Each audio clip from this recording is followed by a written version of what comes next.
Okay, for a start, what I've done, I put a crossbar between two trees and about 4 foot high. And then at 45-degree angle, I put the back stakes in. I've dug them in the ground and leant them forward. I've now got to put poles all the way along here, 45-degree angles, about 18 inches apart.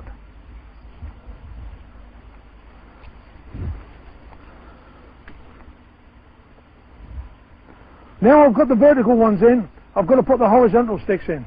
Now the spacing depends on what I'm going to use for thatch.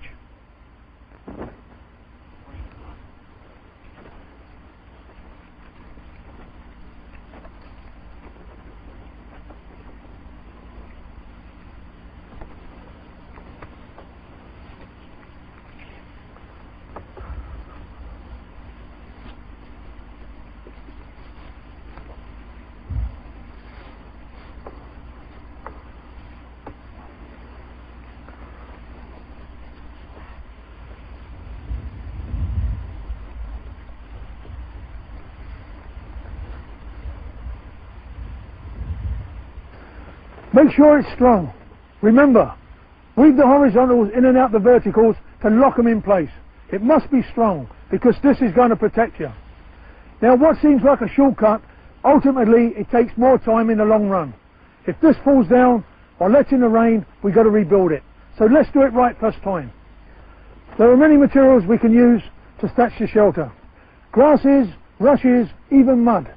In this case we're going to use pine boughs.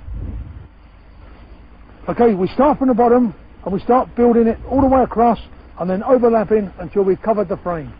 We must ensure we put lots of this on to keep out the rain.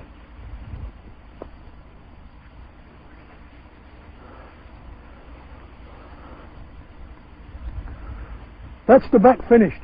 Now we've ensured there's no holes in it and it's thick enough to repel any rain. The 45-degree angle is also very important.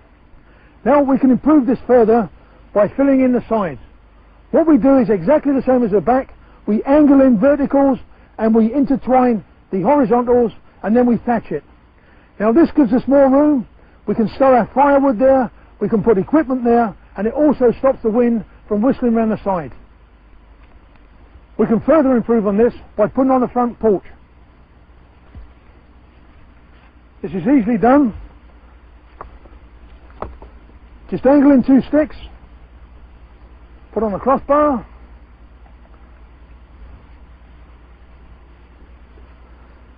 and what we're going to do now is bring the thatch over, and this gives us more leg room, and also when we build a fire here we're going to get convection currents going right away to the back of the shelter. Now we've got paracord and we've got wire in the survival tin, but what we can do, or what we can use, is natural materials. This is just a vine, and if we take it easy enough, and this is green, we can get a lash in. So I'm just going to lash this on here. Now using a vine, it's important to keep it nice and tight and to overlap it several times, and it will be quite sturdy. Now to finish up, we just push it through between the two, take it round, and this will lock it securely in position.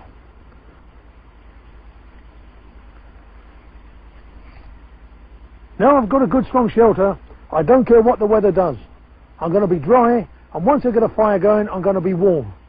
Now the idea of this front porch is my fire's to the front, and I'm going to get convection currents going right away to the back of the shelter and keep me warm. This shelter is good for the rain, the wind and the snow. However, when I go to the tropics, I need to construct a different type of shelter. Let's go and have a look what I've got over here. This is a pole bed built on an A-frame.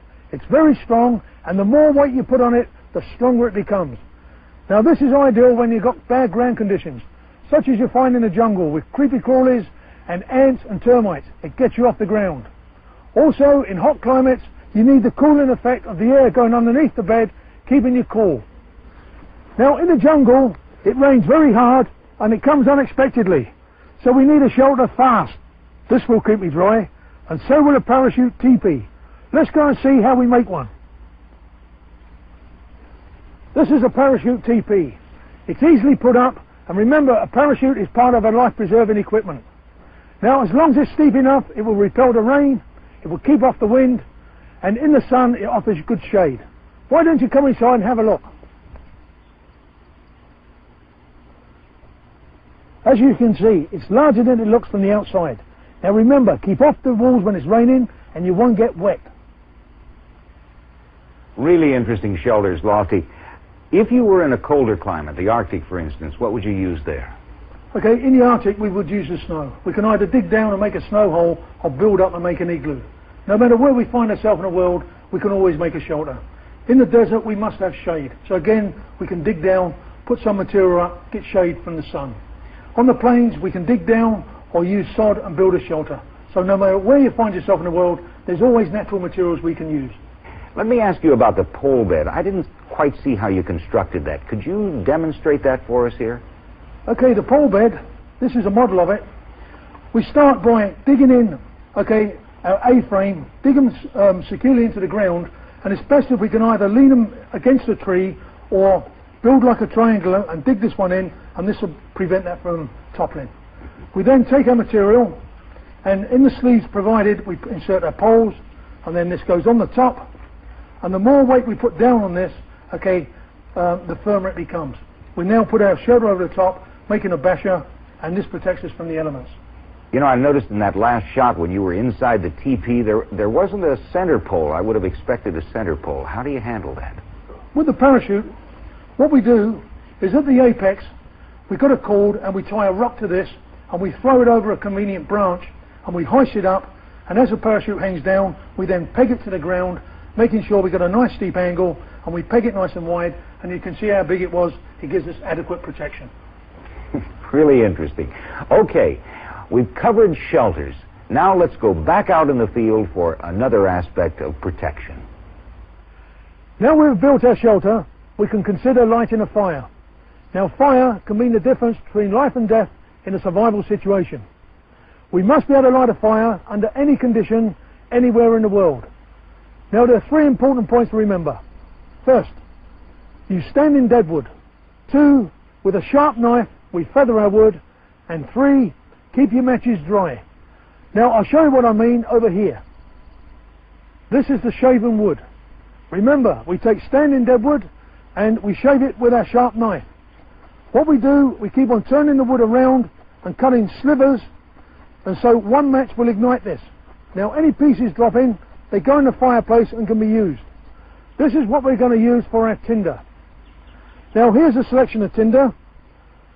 This one here is birch bark, and it burns just like paper. This is burlap, and as long as it's natural material, i.e. it's not nylon or plastic, this is sisal, hemp or jute. Cotton wool, different dried grasses and sedges, and shaven wood. Pine resin is an excellent way of lighting a fire. Just collect it and use it like a candle. Also, if you lose a filling, the resin can be used to plug the gap, and when it reaches the moisture of the mouth, solidifies and acts as a temporary filling. Remember, good tinder takes the merest of sparks to ignite. We've got our tinder arranged now, and we need one match to ignite it. Let's have a look at some different types of matches. Don't carry matches like this, as it's only a matter of time before they get wet, either through sweat or from the rain. This is a waterproof container, and it contains waterproof matches. However, these matches must be struck on a special surface, and this is on the outside of the container. So although the matches are dry, if this gets wet, it renders the matches useless. This is the ideal container. Again, it's waterproof, but now it contains strike anywhere matches. It has also got a flint on the base of it, and we'll show you how this is used in a minute.